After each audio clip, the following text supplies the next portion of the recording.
+4 +4, उधर प्लस, पीछे से प्लस, सही है, +4। कैसे? देखो सामने हमने क्या बोला, म्यू के 1.73 आ रही है, तो दशमलव के बाद ध्यान मत दो, दशमलव के पहले क्या है, ये n की वैल्यू हो गई। तो बताओ ये n की वैल्यू कितनी हो गई, 1। मतलब 3D में 1 एम्पियर है। n क्या है, number of ampere in 3D। इसका मतलब इस मेटल के 3D में 1 एम्पियर है, तो मतलब इसका इलेक्ट्रॉनिक कॉन्फ़िगरेशन क्या हो जाएगा, 3D1। यहां तक समझ में आया कि नहीं? आ गया। अब ये बताओ बेरिलियम डी ब्लॉक का 3D का कौन सा मेटल, स्कैंडियम पहले आता है, फिर टाइटेनियम, वेडियम, कितना, तीसरा मेटल है ना, तो इसका कॉन्फ़िगरेशन होगा 3D3 4s2। जब वेडियम एटम के रूप में था, कंपाउंड नहीं बना था, तब उसका कॉन्फ़िगरेशन था 3D3 4s2। क्योंकि डी ब्लॉक का तीसरा एलिमेंट है, तो 3D में 3 इलेक्ट्रॉन जाएंगे। बोलो, अब इस वेनेडियम एटम की वैलेंस शेल से इतनी इलेक्ट्रॉन लॉस करो ताकि डी में 1 एम्पियर बचे। तो बताओ डी में 1 एम्पियर बचाने के लिए कितने लॉस करने पड़ेंगे, 2 यहां से लॉस करना पड़ेगा, और 2 यहां से। कितने लॉस किया, 4, तो यहां चार्ज हो गया +4। ऐसे बोलो, यदि वैल्यू 2 पॉइंट समथिंग रहती तो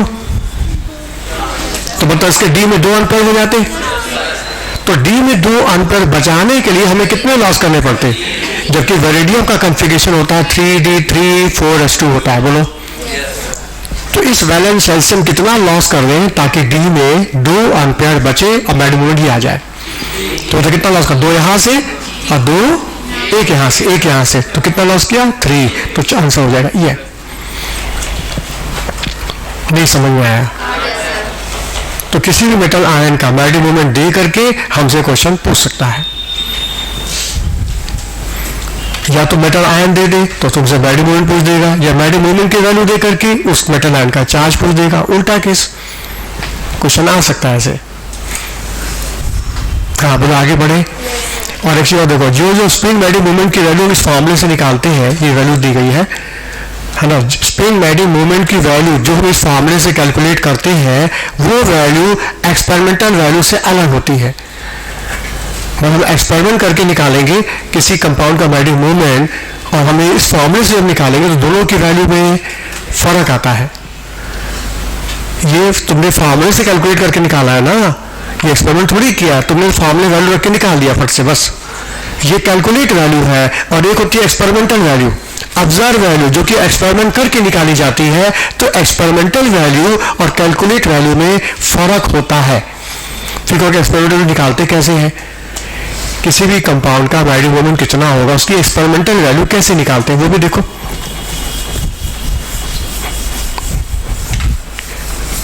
हाँ देखो सामने, इसके लिए हम यूज करते हैं बैलेंस, गोई बैलेंस। गोई बैलेंस ये एक सिंपल बैलेंस की तरह होता है। जैसे सिंपल बैलेंस होते हैं वैसे ये भी बैलेंस होता है।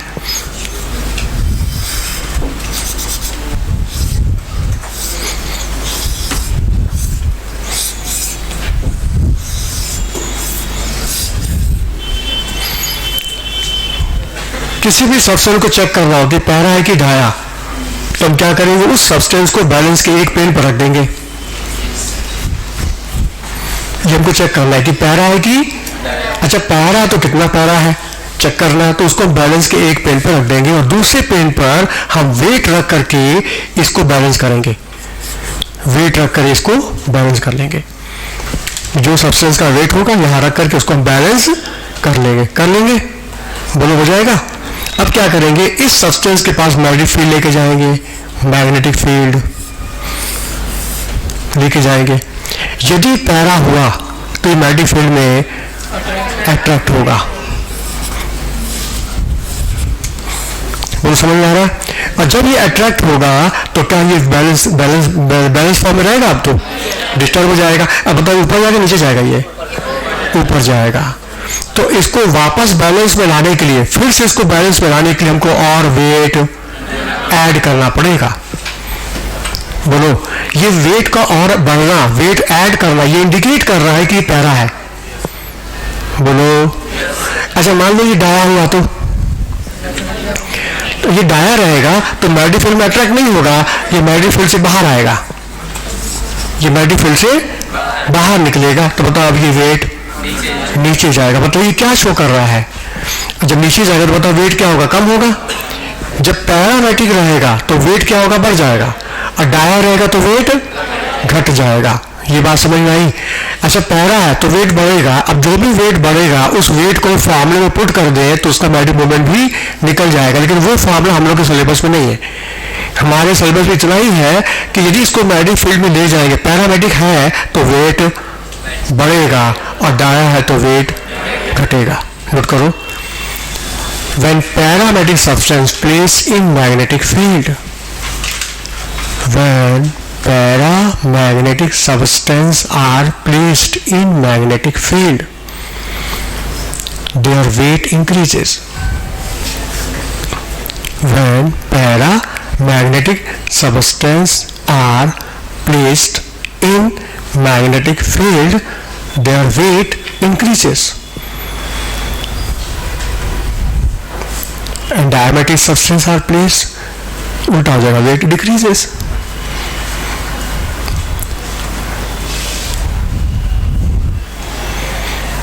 देयर वेट क्या होगा, डिक्रीज। पैरा है तो बढ़ेगा, डाया है तो वेट घटेगा। अच्छा कोई मान को हाईली पैरामेट्रिक है, हाईली पैरामेट्रिक, तो जिसका हाईली पैरामेट्रिक हो तो वेट ज्यादा बढ़ेगा, जो हाईली पैरामेट्रिक होगा उसका वेट ज्यादा बढ़ेगा। तो मतलब इस बैलेंस का नाम था गोई बैलेंस। इसी बैलेंस से हम ये चेक करके बता सकते हैं कि कौन पैरा है कि कौन डाया है और कौन हाईली पैरामेट्रिक है। अच्छा जो भी वेट का इंक्रीज होगा उस वेट को हम फार्मूले पुट कर दें तो हमको उसका मैग्नेटिक मोमेंट भी मिल जाएगा, लेकिन वो फार्मूला हमारे सिलेबस में नहीं है इसलिए हम उसको नहीं बताएंगे। बस इतना बताएंगे कि हम मैग्नेटिक मोमेंट को एक्सपेरिमेंट करके भी निकाल सकते हैं, और उस एक्सपेरिमेंट के लिए जो हम बैलेंस का इस्तेमाल करते हैं उसका नाम है गोई बैलेंस। अच्छा हम इस एक्सपेरिमेंट से जो मैग्नेटिक मोमेंट निकालेंगे और इस फॉर्मूले से जो वैल्यू निकालेंगे दोनों की वैल्यू में फर्क आता है, इसलिए तुम्हारी बुक में एनसीईआरटी में ऑब्जर्व वैल्यू भी लिखा रहता है, कैलकुलेट वैल्यू भी लिखा रहता है, और जो कैलकुलेट वैल्यू लिखा रहता है वो यहां से आती है और ऑब्जर्व वैल्यू गोई बैलेंस से आती है। दोनों की वैल्यू में थोड़ा डिफरेंस रहता है, एग्जैक्ट वैल्यू सेम नहीं आती है। क्यों? कारण है तुम लोगों को फिजिक्स में बताया जाता है कि जब भी चार्ज पार्टिकल मूव करता है तो मैग्नेटिक फील्ड क्रिएट करता है। तो बताओ एटम्स में इलेक्ट्रॉन का मूवमेंट है, और इलेक्ट्रॉन दो तरह का मूवमेंट करता है। एक तो इलेक्ट्रॉन न्यूक्लियस के चारों तरफ ऑर्बिटल मोशन करता रहता है, और जब ये ऑर्बिटल मोशन करता है तो इस चार्ज पार्टिकल के मूव करने से जो मैग्नेटिक फील्ड क्रिएट होती है उसको बोलते हैं orbital magnetic movement due to orbital motion. और यही इलेक्ट्रॉन अपनी जगह स्पिन पे भी करता है, अपनी जगह स्पिन मोशन भी करता है। तो स्पिन मोशन की वजह से जो मैग्नेटिक फील्ड क्रिएट होती है उसे बोलते हैं स्पिन मैग्नेटिक मूवमेंट। तो बताओ इलेक्ट्रॉन का दो तरह का मोशन है, ऑर्बिटल मोशन और स्पिन मोशन। तो बताओ दो मैग्नेटिक फील्ड क्रिएट होगी, ऑर्बिटल मैग्नेटिक मूवमेंट और स्पिन मैग्नेटिक मूवमेंट। बताओ इस फॉर्मूले से तुमने कौन सा निकाला है? इसमें स्पिन निकाला है, इसमें ऑर्बिटल का कंट्रीब्यूशन नहीं है, जबकि एक्सपेरिमेंट में दोनों का कंट्रीब्यूशन रहता है, जिस वजह से कैलकुलेट वैल्यू ऑब्जर्व वैल्यू से स्लाइटली डिफरेंट आती है। नोट कर लो, the calculate value of spin magnetic movement, calculate value of spin magnetic movement slightly differ from observed value. Calculate value of spin magnetic movement. Calculate value of spin magnetic movement slightly differ from observed value. Calculate value of magnetic movement slightly differ from observed value. समझिए observe में दोनों का contribution रहता है, spin and orbital, जबकि calculate value में केवल spin का कंट्रीब्यूशन होता है, इसलिए इसका नाम रखा गया स्पिन मैग्नेटिक मूवमेंट। हाँ बोलो, बात समझ आई? और 3D के केस में ये डिफरेंस बहुत कम रहता है, इसलिए हम इसी फॉर्मूले को महत्व देते थे, तो ऑब्जर्व वैल्यू का यूज नहीं पड़ता, क्योंकि स्पिन 3D के केस में इस फॉर्मूले में और इससे निकालोगे तो डिफरेंस बहुत कम आता है, जिस वजह से इसका महत्व 3D में ज़्यादा है, बाकी केस में महत्व नहीं है। इस हमने लिखा this formula applicable good for 3D metal, लिख दिया हमने पहले इसको। हाँ बोलो, बात समझ में आई? हाँ, ये गोली बैलेंस समझ गया है इसके का प्रिंसिपल कि प्यारा होगा तो वेट बढ़ेगा, डाया है तो वेट घट जाएगा। बोलो क्लियर हो गया? अच्छा आगे देखो, अभी हम लोग जो निकाल रहे थे एटम का निकाले थे, आयन का निकाले थे, एटम और आयन का। अब मान को मालिक्यूल दे देता, कोई मालिक्यूल दे दे, जैसे diatomic molecule O2, N2, F2, C2 या CO, NO, हमको 2 एटम का मालिक्यूल दे दिया। हमने एटम बताया, आयन बताया। अब बात हम बढ़ा रहे हैं आगे की ओर कि मालिक्यूल, कंपाउंड कुछ भी दे सकता है, आंसर तो कहीं भी हो सकता है ना।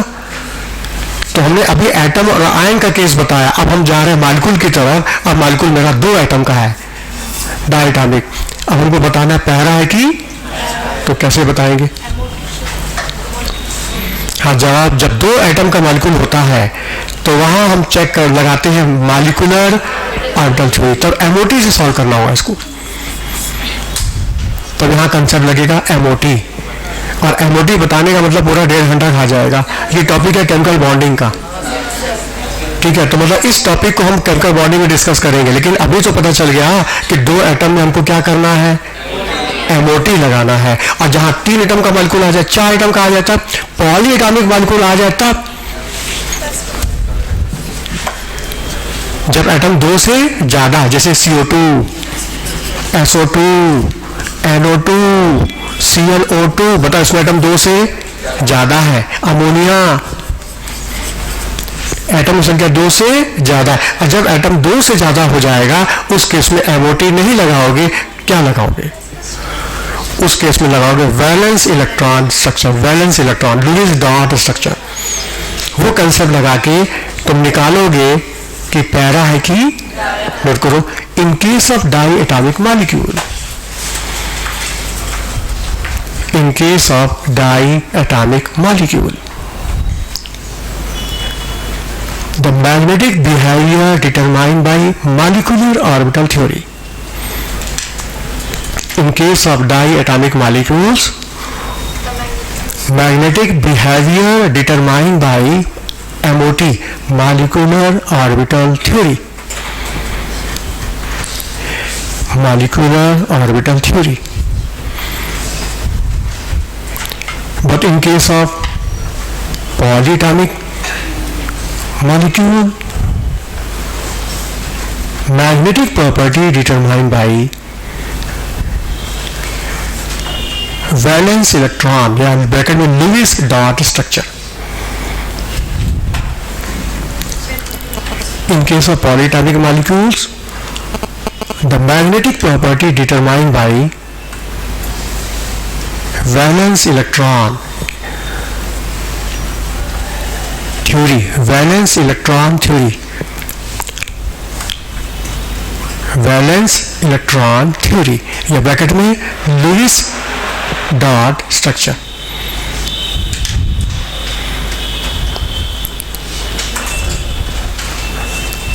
Lewis dot structure.